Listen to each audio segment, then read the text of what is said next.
Hi, my name is Ruby Reeds and I'm here to talk about RuPaul's Drag Race All-Stars 3. In this video I'll be talking about both episodes 4 and 5, starting of course with episode 4, the All-Star Snatch Game. I didn't enjoy this episode at all. I have 3 primary gripes and 1 minor annoyance. First gripe, definitely the pacing. It's back down to a 40-minute runtime, which was a huge point of contention in season 9, and it's frustrating. The episode just ends up feeling really unbalanced. For instance, the runway gets cut short, which, given the amount of time and effort and money, presumably, that goes into making these looks, to shortchange them like that is frankly disrespectful. Speaking of being shortchanged, my second gripe. Snatch Game itself was wholly underwhelming. And I mean, Snatch Game is an institution on Drag Race, having been in every season since season 2, and it's produced some truly iconic performances. You think of Jinx's Little Edie, you think of Bendela's Maggie Smith, you think of Alaska's Mae West. There's not a single iconic performance here. To be frank, I don't think I'll remember a single one of them in a month's time. And so I'm surprised when the top 2 just gets announced. Just like that. No deliberation, no critique, like it was obvious. It wasn't. In all honesty, Shangela's Jennifer Lewis wasn't even in my top 3. My rankings would have been Chi-Chi, Kennedy, Trixie, Shangela, Bibi, Aja, and Dayla. I just didn't find Shangela all that funny, and I was really disappointed with her runway. I know she was going for the whole Beyonce thing, which is a great idea.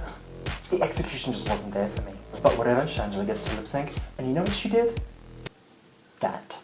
She did that. No man, was that a tie. It wasn't even close. And there was no point to it. If they wanted drama, they had it already. In spades. Everyone thought Trixie was going home, including Trixie, when Shangela won. And I suppose that brings me to my minor annoyance. Shangela's starting to bug me. Yeah. From her undying commitment to this Game of Thrones bit, to slapping fish on everything. Boo-hoo fish, flip-flop fish, 4-leaf clover fish.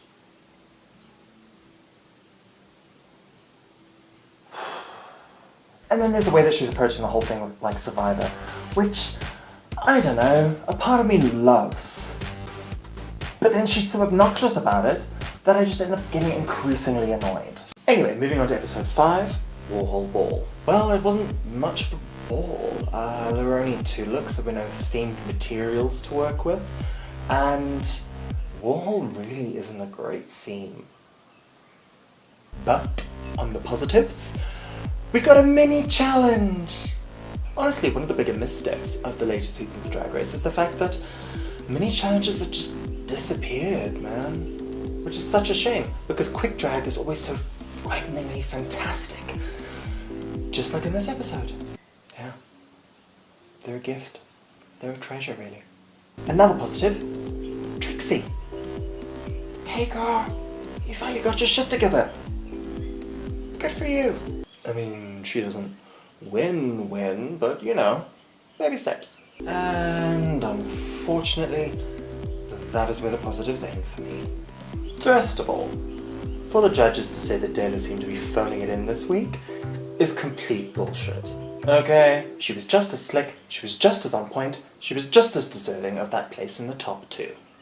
And of all the weeks that Bibi could have been in the top 2, I really don't see how this was the week. I mean, her Snatch Game showing was much better.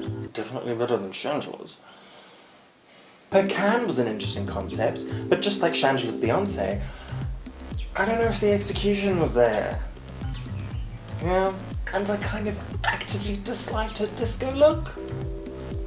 And I hate to be saying this because I love Bibi, but I just feel like there was more deserving showings this week. And then for her to not let Aja plead her case in any way was a little bit shit. I wasn't a huge fan of Aja in season 9, but her All-Stars run has been phenomenal. And so to see her stumble for the first time, and for it to essentially mean the death of her, so to speak, is really tough to watch. And you know what? For criticism, to be thrown at Aja for mispronouncing a name and maybe not knowing some references from a decade that was 40 to 50 years ago, from someone who can't even remember the names of the contestants on his own show from a season ago, is so rich. But anyway, one good thing about BB winning is that maybe it'll shut down the BB mole theory, which I was never buying. I wasn't renting it, I wasn't even checking out a bootleg, girl. Anyway, thank you for watching. If you like this video, go ahead and give it a thumbs up. If you want to see more, please subscribe. I post RuPaul's Drag Race reviews every other week.